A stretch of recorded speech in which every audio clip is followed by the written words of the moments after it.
Sports Interaction, Canada Sportsbook. All right, Oilers fans. What can you say about this game? On a night when two Oilers legends hung their jerseys in the Oilers Hall of Fame category, the Oilers on the ice just could not hang with the New Jersey Devils as they extended their winning streak to 5, ending ours at 5. But hey, maybe you can get your own winning streak up with our sponsor, Sports Interaction. Want to bet? You can do it at Sports Interaction, Canada's sportsbook.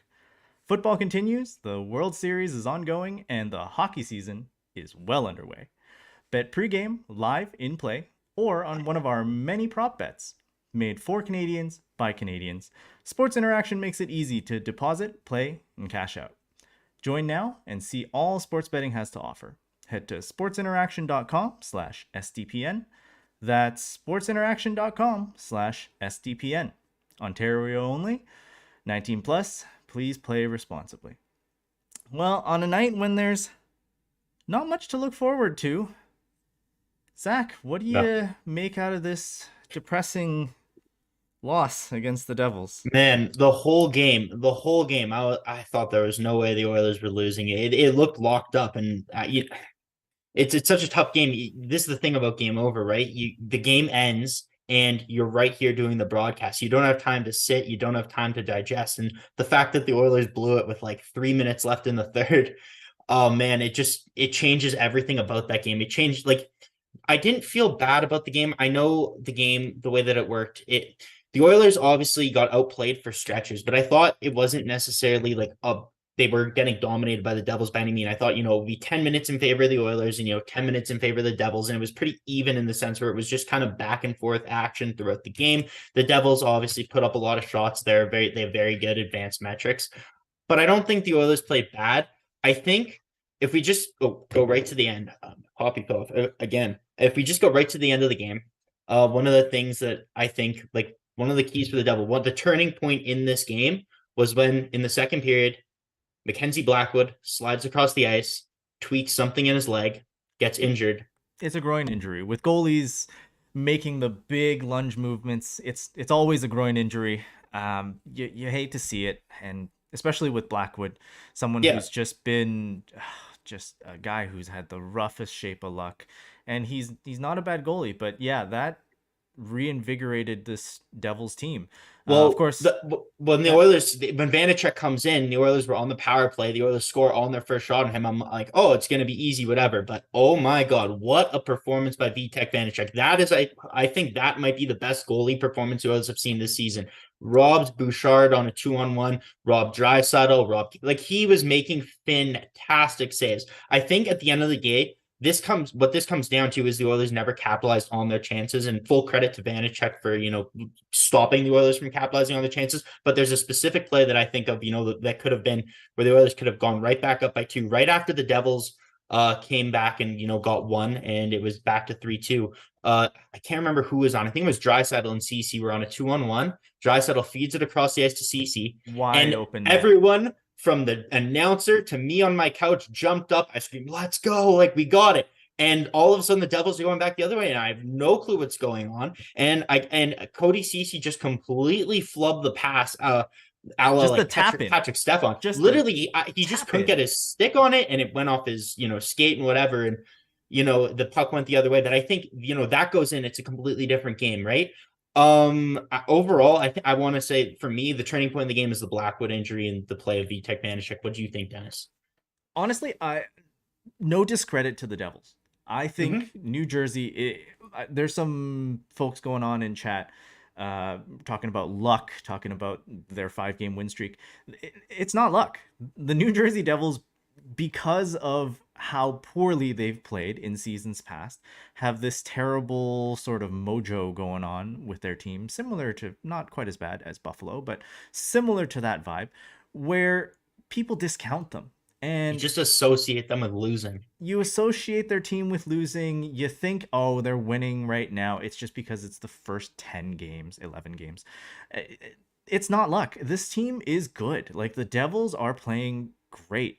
They are speedy. And on a team where, we regularly cover the Oilers, one of the speediest teams in the NHL, what people would think as one of the most skilled teams in the NHL, the Devils are good and fast and skilled. They do not stop skating. They just keep moving. Even if they don't have the puck in the neutral zone, in the D zone, they are constantly moving, and that allows them to pick up a lot of speed real quick.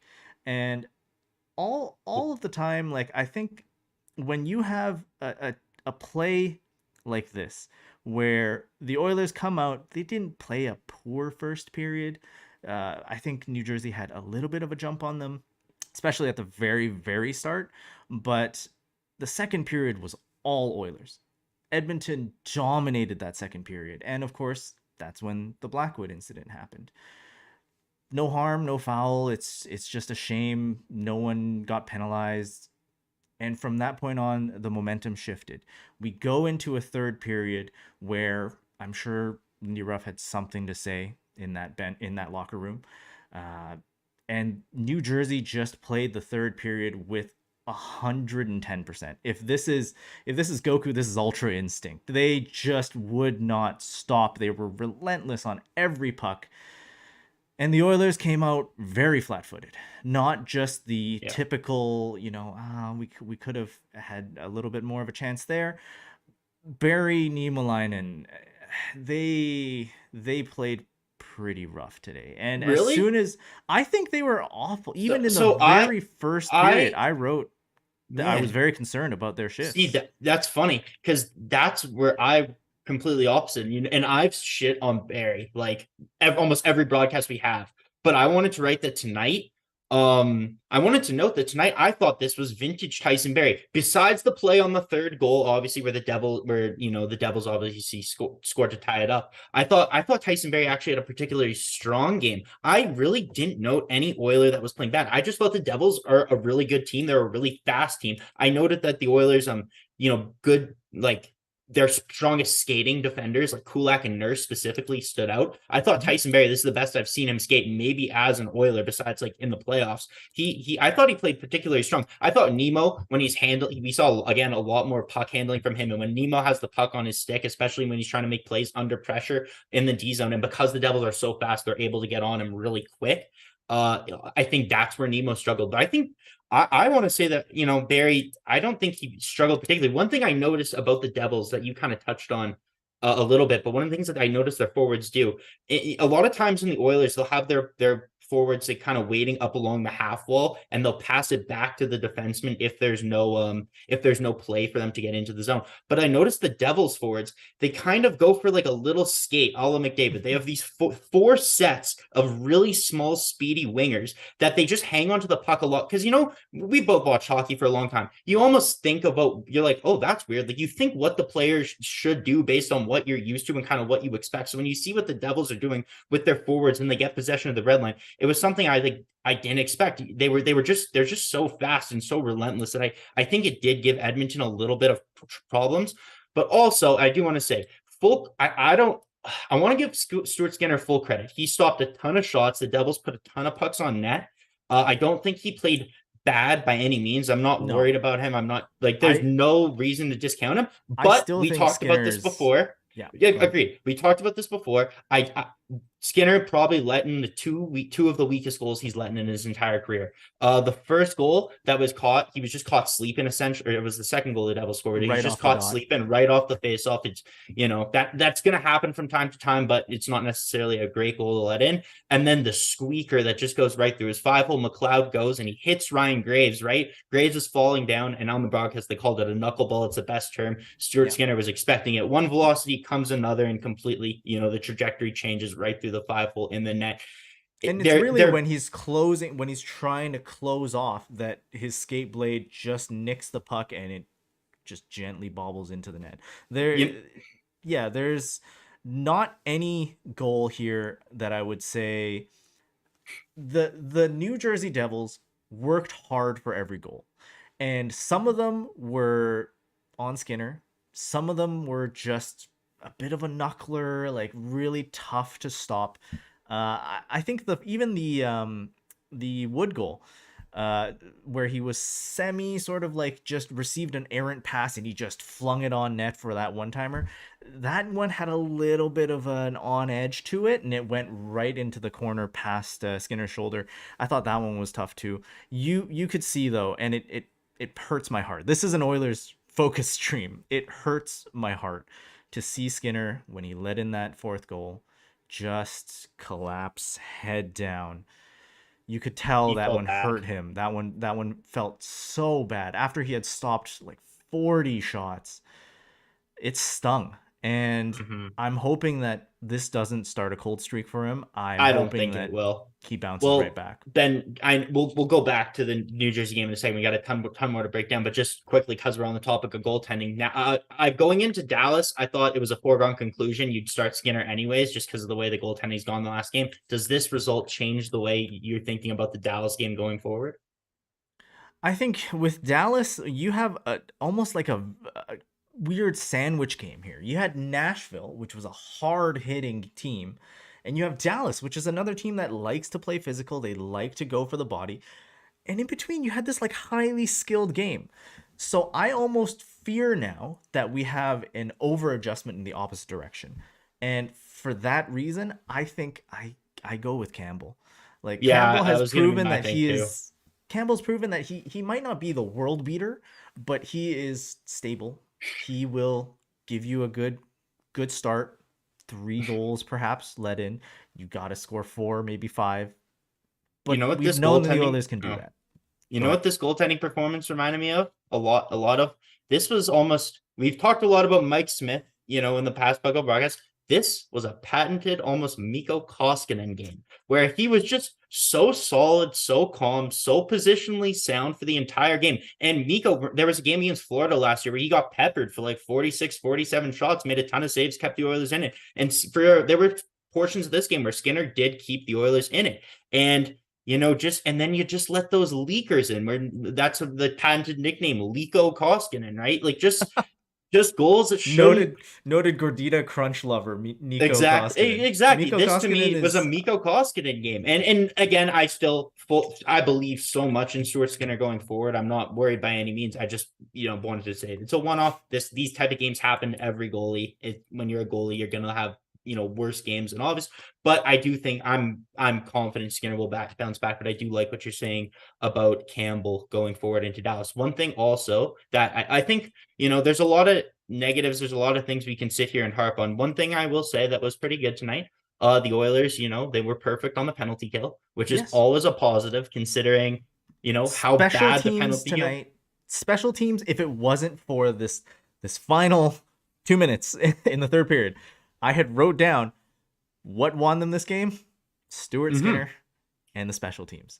And Yeah. unfortunately, we just had a minor lapse with Skinner, and as soon as that happened, we could not win this game. Well, I think that's it. I think this is a game that's kind of necessary throughout a long season. Obviously, there's going to be ups and downs. The Oilers were never going to win, 82 70 in a games. row. Yeah, Exactly. So we're bound to have losses like this. I think a loss like this, there's no such thing as a good loss. They're old. There's no more moral victories. But I do believe that this is the type of loss that you sit in the room and you're like, okay, look, we played a decent game. We played good enough to win, and we still didn't get the job done. If we want to, do better and be one of the top teams in the NHL going forward, which the Devils are to this point, full credit to them.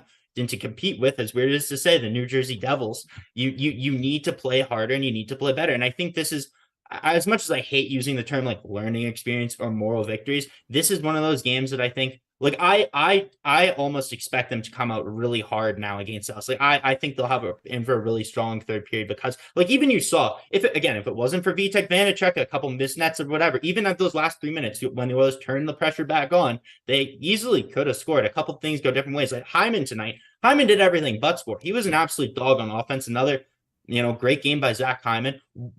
I'm a fan. Like again, there's not many Oilers I could pick out and say, oh, they played particularly bad. I even thought Yamamoto. I saw a tweet from Jason Gregor saying that it looked like Yamamoto's hand had healed. I didn't even know he was injured, and we were harping on him for the entire season. I guess it's something from preseason or whatever. I'm not too sure, but I think Yamo, interesting case point in Yamo. I want to go over that a little bit later in detail. But like you said, I don't think any of the Oilers played poorly. It was just that the Devils outplayed the Oilers, Yeah, and that's gonna especially in that happen. third period. It's hockey. It's hockey, and I don't want to, I don't want to say that Barry Niemelainen played poorly. I just think that Barry Niemelainen tonight Mm, were very slow, and you could see that these were two of the Oilers' yeah, slowest defensemen and against a yeah. team that just zooms right past people. Well, that's why I noted. I thought the two strongest defensemen, even Bouchard. Bouchard is a great, Bush, facilitator of the offense, but yeah, his skating is not. He's not the most fleet of foot. He's not a bad skater, but he's not a great skater, right? So this is the game where I think Bouchard was almost victimized by the Devils' forecheck just as much as Barry and Niemelainen were. When but you're not a fast, he saved a yes, great goal that was surefire would yes, have gone in. He just scooped it up off absolutely. the goal line, so Nuge had to he play gets a like that wash. too. Ryan Nugent-Hopkins in the third period also saved a goal. There were a ton of Yeah. great individual. Darnell Nurse had like 5, crucial blocks, right? Oh yeah. One of his blocks is responsible for the first McDavid goal, right? I Exactly. thought Nurse played really good. To compete with teams like the Devils and even the Avalanche, if we bring it back to Bring last it playoffs, back. it's all about the skating and your transition play. And when you have players that are slow and you overthink and you overanalyze and you don't make those quick decisions, you're going to get burned. And the Devils are now a team that's able to burn you. Obviously, the Oilers got burned. I don't think if they play the Devils again, I would.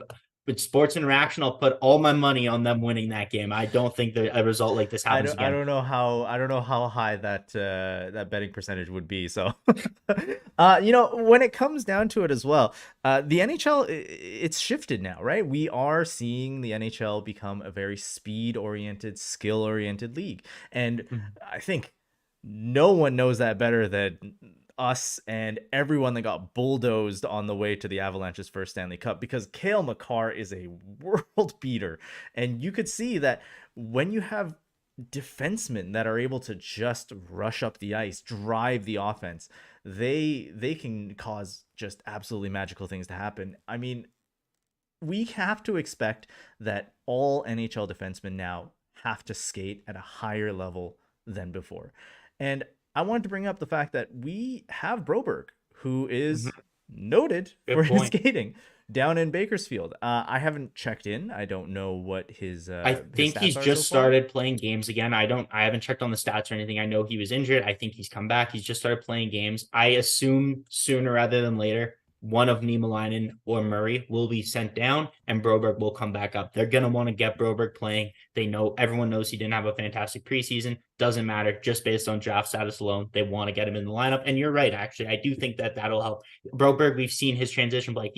He is a really I think he's more similar to Nurse in that I don't know if his passing is like Bouchard level amazing, Right. but he's great at facilitating the transition out of his game. And he's a good transporter himself of the puck, and he'll be able to skate and work to the way the NHL works. And we were talking about speed. One of the funny you bring that up, because in the first period of the game, one of the most nerve-wracking plays I had, it was like when you know how some people say, oh, your life flashes before your eyes, but when you see like like a horrible situation, right?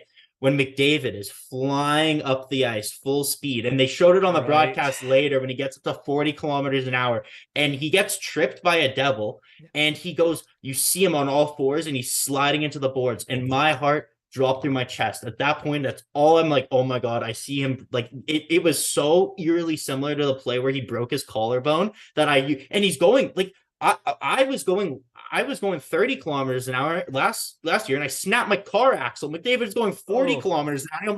He almost crashed into the boards. Like if McDavid were so lucky that he was fine after that play, that man, I just wanted to bring that up as far as just like, wow, it is so dangerous how fast he plays, and we're so lucky. He clearly didn't shy away after that throughout the game, but like that was a scary play. What do you think of yeah. it? Yeah, that was scary. And I think the other thing, we saw McDavid run into a very stationary Hyman on the rush in that third period, and it's frustrating. You really hope that nothing's wrong with McDavid. I think that kind of thing just happens sometimes. I mean, I believe it was Kane that collided with McDavid earlier on in the preseason, Yeah.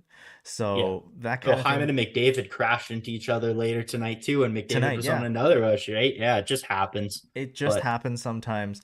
I think when it's raining, it just starts to pour.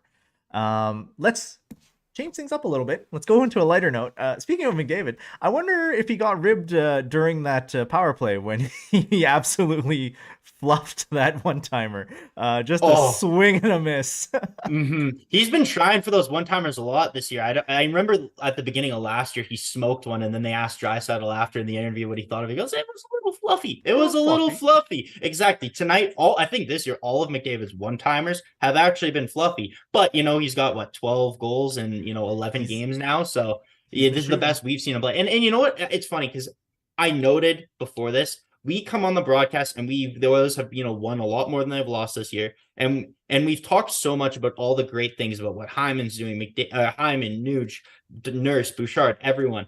One player that I find we actually don't highlight enough, and I think this day, is Connor McDavid. I think we're just so, it's so weird because I assume we both watched every single game he's played in the NHL. And you're just so used to his greatness. It's so weird to say, especially for fans. I know there's a ton of Devils fans watching. For fans, they wouldn't know what it's like to watch a great player like this. But a generational superstar. Exactly. To every game in, game out, watch someone just these crazy rushes, even his first goal. You just don't even think much of it. You just write down McDavid goal. You're any other player doesn't. Wow, Hyman, what a drive. What's even Hyman on a rush he had that he didn't score. I was like, wow, Hyman with the crazy speed, so close. Rob, McDavid does that 6 times a game, and you're just like, yeah, whatever. And it's we write more notes when McDavid seems human. Yeah, exactly. We write notes when he's like, ooh, he had a little bit of a flub, a little mishandle in the corner. We write those more than oh yeah, he scored a beautiful goal. And that's a great way to put it. That's a great way to put it, because he's just superhuman. Yeah, and you just expect it. As crazy as it to say, you just expect it, and it's so hard. But we enjoy everything. He makes so many fantastic plays so constantly that we just overlook them, and it's not it's something I want to change, because frankly I don't want people to think that we're taking what McDavid does for granted, because we don't. We're just so used to it as Oilers fans, which I guess, at least he's been here for that long. Hopefully he's here for many years to come to see. But yeah, no, I think he's so devoted, so dedicated, obviously the best hockey player on earth, maybe the best hockey player ever. Who knows? But yeah, it's just that those takes aren't fun. No, so we exactly. have to try and say something else other than McDavid's amazing. No, exactly, and that's the great point. Yeah, same with Draisaitl. I think he didn't have his best game tonight, but even when he's not having his best game, he looks great. Some of the odd man rushes the other way, he looked fantastic. It's just that the Oilers just didn't bury a couple of them. But you're right.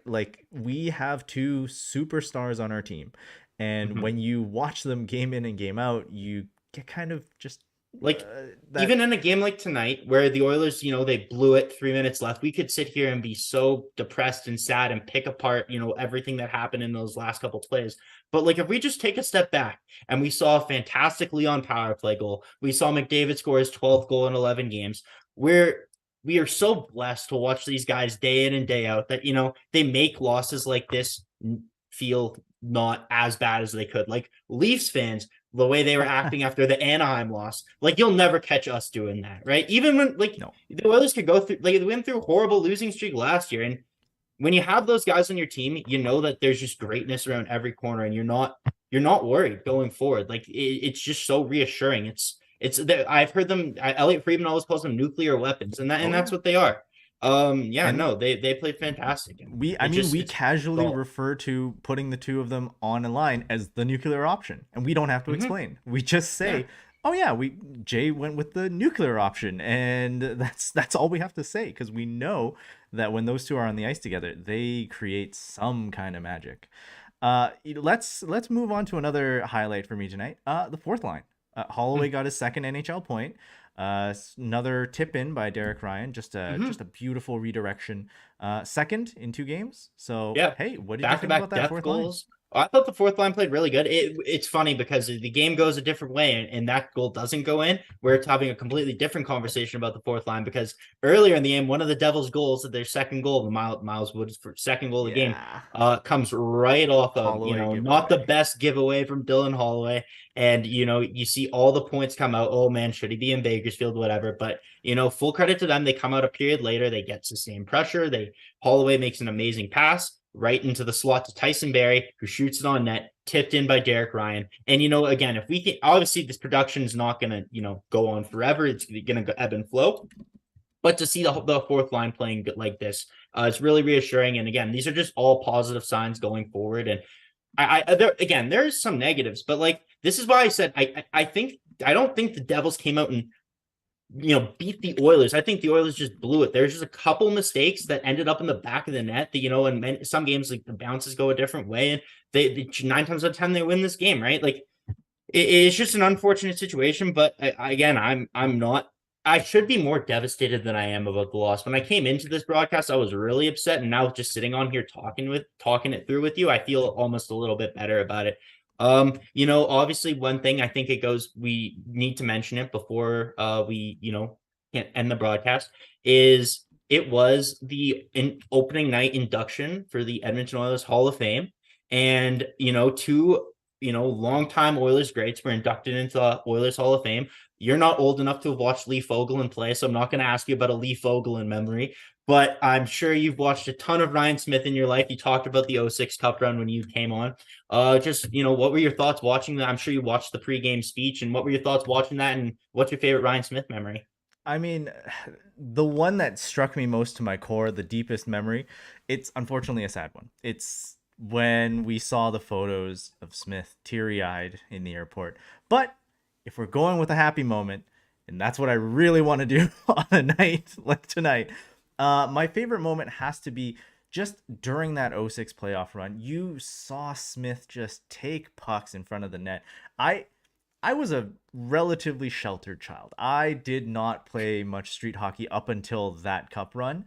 And I usually just, the most physical activity I got was really just riding my bike, not a very physical sort of confrontational sort of activity. But when I saw Ryan Smith, just the heart and soul eating pucks to the body, to the mouth, and just having the composure to have it drop in front of him and go, no, I'm gonna score this one in first before I get my mouth stitched up. That was just an eye-opening moment. A lot of people want to say, take the blood out of hockey, take all of that out of hockey. It was a heart and soul moment for me. That was one of the most, he's one of the most key figures in my mind that exemplifies hard work, effort, determination. You take your licks, you get knocked down, you get back up, you keep going. And that's why Smitty has a deep place in my heart, along with Fernando Pisani. I mean, he mentioned in his speech, if Rolison didn't go down, it's most likely that they would have gone the whole 9 yards. It was just a great moment to see. You're right. I didn't see Lee Fogelin win the cups with the Oilers. Snazer Tax in the chat says, I watched Lee play. He once bit a man. Epic. And no, yeah, I wish I had the honor and privilege of watching those 80s Oilers teams. Unfortunately, it's about 30 years before my time, so I couldn't. But I've heard many stories, and obviously no one has anything but great things to say about them. But yeah, no, that Ryan Smith memory seems what you said gave me goosebumps. That's just heartwarming to hear. And it's actually funny. A lot of people I'm not sure you've seen this, compare Ryan McLeod to Ryan Smith. I honestly. I see it Beyond maybe in the hard smile. work, but that's it. But to me, when I think of Ryan Smith, and I'm a little too young to remember the 06 run. Really, I was 6 years old when they went to the Cup Finals. But when I started watching the Oilers in 2012, 13, I remember my biggest Ryan Smith memory, unfortunately or unfortunately, is his final game, and just the respect that he was shown by the Sedins and the entire Canucks organization when they came out, they shook his hand, he wore the C, so emotional, and it didn't really hit me. And well, to your 2 points. First, I was gonna say, I know everyone compares him to Ryan McLeod, but to me, Zach Hyman is the modern day better skating Ryan Smith. Like, is he not just in front of the net, the way he rags, the way he works, the way he's never out? You just expect him to lose the puck, and somehow he still got it, driving it, putting it on net. I think we're lucky to have Hyman on the team, and he just works hard, like, and you would think in all the right. And this is how long Ryan Nugent-Hopkins has been on the team. He played with Ryan Smith. Think about that. Isn't that crazy? Yep. He played with that. And he doesn't look a day over 26. He doesn't look a day over 18. He's Benjamin Button. Nuge is just Benjamin Button. No, I think when it comes down to it, Hyman, and I'm sure Mrs. Hyman and his kids are very thankful that the era that Smith played in, no visor, defenseman being allowed to just hook, manhandle, literally just sometimes punch players in the mouth in order to get them off their goalie. I'm pretty sure they're happy that that era is done and that he gets to keep his pretty boy appearance. Because, boys, like Zach Hyman, Evander Kane, and Jesse Puljujärvi, Yamamoto, these guys, they all stand in front of the net. And Tyson Barrie, can't forget. Tyson Barrie stood in front of the net many times this season so far. All of those guys, they run the risk. They might eat a Bouchard slapper into the legs, but yeah, they grit their teeth, move on, and I think no other player has done it as well in my heart than Ryan Smith. Yeah, absolutely. We are running out of time tonight, so thanks so much for coming on to our broadcast tonight, guys. I know we had quite a few Devils fans in the chat. Yeah, there's Avery. As well as Avery. There we go. Yeah, certainly was something of a game. I don't want to know how the building was, Avery. I know I normally ask you that question in chat. Let's not do that. All right, next game we have is Saturday, November 5th against the Dallas Stars, hosted by Zach. Me. It'll be just me on the broadcast. I'm going to be really relying on chat. I hope we're not overrun by Dallas Stars fans. I hope there are more Oilers fans in the chat to help me out. Otherwise, it might get pretty dry, but just bear with me. It'll be a learning experience for all of us. We'll see how it goes. Dennis, before we end the broadcast, you always do this. I know I'll ask you your one thing. I have a one thing. I wrote one down before the broadcast starts, or before we started this broadcast. So I'll say mine, let you think about it. One thing I saw a tweet during the game from Koska Daddy, and he said, with Dylan Holloway's assist tonight, he has tied Austin Matthews and Jonathan Huberdeau in 5v5 points this season. So thought that was a very funny stat, considering the situations of all three players. But I just thought it was something I wanted to point out and bring on this broadcast. So I'll just drop the mic there and let that sit with all the viewers. Dennis, anything you got to say? You can tell that the SDPN is a great place to work because we don't have to lose our jobs over that. For me, I think I have two things. Today was, I don't know if it was because I was already in a bit of a foul mood, a little bit of a headache, but I thought the digital board ads were so bad tonight. Maybe it's because of how fast New Jersey is, but the puck was just constantly going everywhere. Sticks are swinging around, and the board ads just were awful. I could not keep my eye on the puck for a lot of those like random shots that they just put on. I thought it was just my TV, so I didn't want to say anything about it. But dude, you are so spot on. It was bad today. Like the puck was literally getting lost in the board ads. I couldn't focus. You're totally right. That was horrible. Yeah, they need to step it up. On a really funny, there's just casual good note. McDavid tonight, 69% on the faceoff dot. And with that, Zach, where can they find you? You can find me at ZWheel97 on Twitter. That's ZWHEEL97 on Twitter. Dennis, where can they find you at? On Twitter, Dennis Lee, YEG.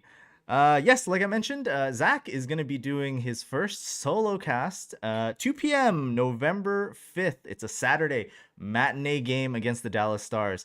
Chat, please come support my boy Zach. We will be back at it on Saturday. Yeah, absolutely. See you guys then. Have a great rest of your night. Bye-bye.